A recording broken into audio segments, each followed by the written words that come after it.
Pemirsa, Gubernur Jawa Barat Deddy Mulyadi beberapa waktu lalu mengusulkan para penerima bansos, terutama pria, untuk ber-KB sebagai bentuk tanggung jawab pada diri dan keluarga. Namun usulan ini rupanya menjadi kontroversi di masyarakat luas, khususnya warga Jawa Barat.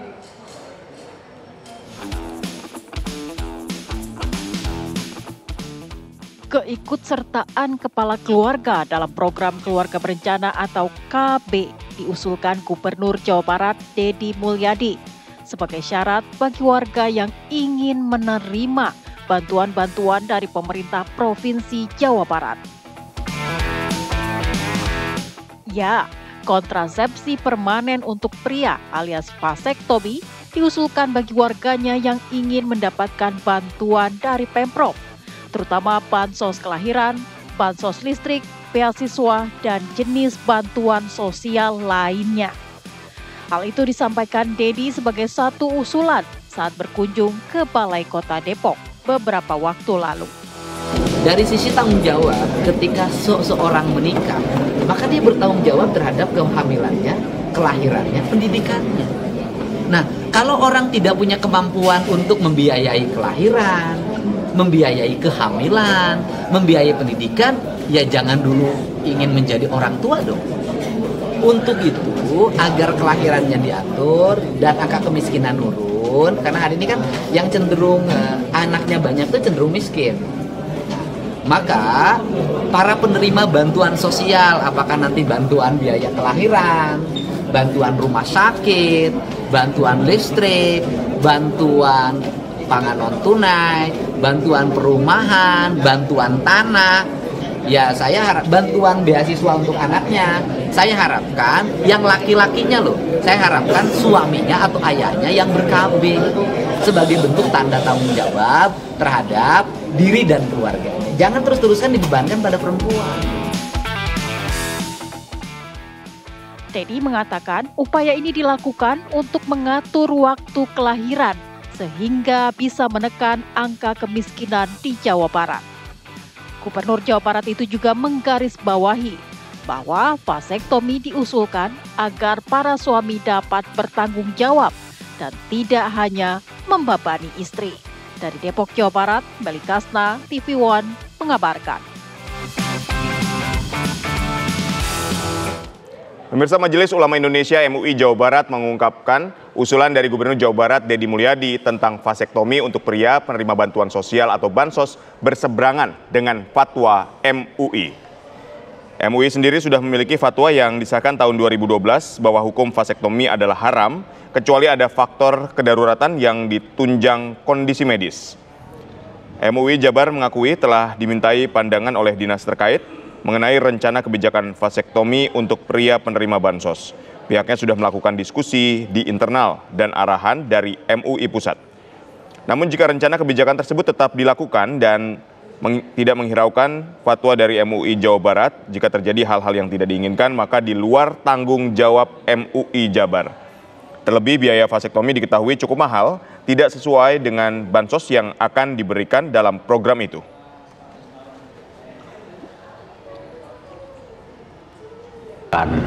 Ya, menurut fatwa ini ya, jadi vasektomi itu haram ya, vasektomi itu adalah diharamkan ya, menurut fatwa ini ya. Jadi vasektomi itu haram ya, tegas, kecuali ada pengecualinya itu beberapa pertimbangan ya. Yang pertama, kecuali untuk tujuan yang tidak menyalahi syariat ya. Jadi tidak bertentangan dengan syariat. Nah, nanti kita ukur apakah rencana kebijakan Pak Gubernur itu bertentangan nggak gitu ya, itu masalahnya. Pemirsa, untuk membahas perihal KB vasektomi pada pria telah bergabung bersama kami Sekjen Majelis Ulama Indonesia MUI Bapak Amir Syah Tambunan. Assalamualaikum, selamat sore Pak Amir Syah. Waalaikumsalam warahmatullahi wabarakatuh. Sore Mas. Baik, Pak Amir Syah, ini MUI memandang KB vasektomi ini seperti apa Pak? Ya, seperti yang sudah kita ketahui bahwa pada prinsipnya hukum vasektomi itu diharamkan karena untuk bertujuan memandulkan ya memandulkan kepada pasangan suami terhadap istri. Karena itu maka sebaliknya dia baru boleh dilakukan jika ada hal yang bersifat darurat. Ya, misalnya kalau vasektomi itu tidak menimbulkan kemandulan, itu dengan syarat secara kesehatan, secara syar'i. Karena ini sudah pernah difatwakan pada Ijtima' Ulama pada tahun 2012 ketika itu di Cipasung, Jawa Barat. Nah, sekarang yang menjadi pertanyaan, apa hubungan vasektomi dengan pemberian syarat bantuan sosial, kan gitu ya. Nah, maka ini sebenarnya tidak ada hubungan secara langsung. Cuma masalahnya dihubungkan secara tidak langsung untuk mengurangi pertumbuhan penduduk. Nah, untuk mengendalikan pertumbuhan penduduk itu banyak caranya menurut saya. Ya, tidak dengan hanya cara vasektomi, tapi juga bisa dengan cara lain, ya, yaitu KB secara teratur, ya kan? Kalau vasektomi itu hanya salah satu cara, ya, jadi banyak cara. Itu satu poin yang penting untuk dipahami. Yang poin yang kedua, kaitannya dengan atau substansinya dengan bansos. Nah, bansos ini sebenarnya merupakan salah satu cara juga untuk menanggulangi kemiskinan. Nah, kemiskinan itu sendiri itu rentetannya panjang gitu ya. Panjang, tidak hanya dengan pertumbuhan penduduk, bahkan pertumbuhan penduduk yang berkualitas, ya kan, itu justru bisa menanggulangi kemiskinan. Karena itulah maka logika pertumbuhan penduduk yang dimaksud di sini adalah mestinya pertumbuhan penduduk yang sesuai dengan apa yang diperkirakan oleh pihak BKKBN. Supaya apa? Supaya tidak terkesan dibenturkan antara bantuan sosial atau bansos dengan pertumbuhan penduduk. Baik, Pak Mirsya. Ya, karena itu dua variabel yang berbeda menurut saya. Ya, Pak Mirsya, ini kan kalau kita lihat dari apa yang disampaikan oleh Deddy Mulyadi ini kan, dia mengatakan bahwa mereka-mereka yang hari ini tingkat ekonominya rendah, kemudian punya banyak anak, ini yang akhirnya mereka tidak bisa mensekolahkan anaknya, kemudian tidak bisa memfasilitasi misalnya biaya kelahiran istrinya dan seterusnya. Nah, makanya akhirnya ini jadi syarat bahwa ketika ingin bansos ya di vasektomi dong. Artinya kalau belum bisa jadi orang tua yang baik dan kompeten ya seharusnya jangan punya anak banyak-banyak. Ini kan semangatnya seperti itu. Ya, jadi begini. Jumlah banyak anak yang sekarang dikaitkan dengan bansos itu kurang relevan. Kenapa? Karena bicara vasektomi atau keluarga berencana itu adalah program yang sustain, ya, yang dilakukan sejak lama. Nah, kalau sekarang ada orang yang perlu dibantu karena kondisi ekonomi secara umum memang mengalami penurunan, maka menurut saya bantuan sosial terhadap keluarga yang miskin itu ditanggulangi dulu. Jadi jangan ujuk-ujuk.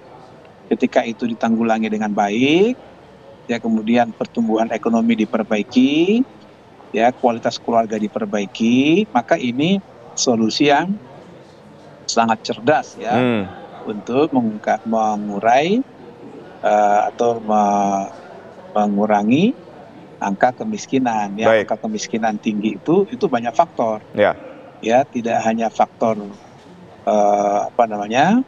banyaknya jumlah keluarga. Baik, Pak Mirsya. Di Indonesia ini banyak keluarganya dalam satu keluarga tapi dia berkualitas. Ya kan? Betul. Jadi menurut saya agak sangat sulit digeneralisir, ya. Nah, itu harus kita lihat kasus per kasus, case per case, ya, supaya apa? Supaya jangan kita seolah-olah mengkontraproduktifkan antara jumlah keluarga yang banyak dengan kemiskinan lalu ujug-ujug dengan bansos. Gitu. Baik. Ya, terima kasih Sekjen Majelis Ulama Indonesia Bapak Amir Syah Tambunan telah berbagi informasi kepada kami, artinya vasektomi ini memang diperbolehkan jika memang menyangkut kedaruratan atau masalah kesehatan. Sekali lagi kami ucapkan terima kasih, sehat dan sukses selalu. Terima kasih. Assalamualaikum. Waalaikumsalam warahmatullahi wabarakatuh. Pemirsa, pengamat sosial dari Universitas Indonesia, Devi Rahmawati, angkat bicara seputar usulan KB pria atau vasektomi sebagai syarat untuk mendapatkan bantuan sosial atau bansos dari pemerintah. Ia berpendapat bahwa ada cara pandang di masyarakat tertentu bahwa laki-laki ditujukan dengan kemampuan memberikan keturunan, sehingga pilihan KB menjadi beban secara psikologis dan sosial. Ya, belum lagi bicara ketika laki-laki.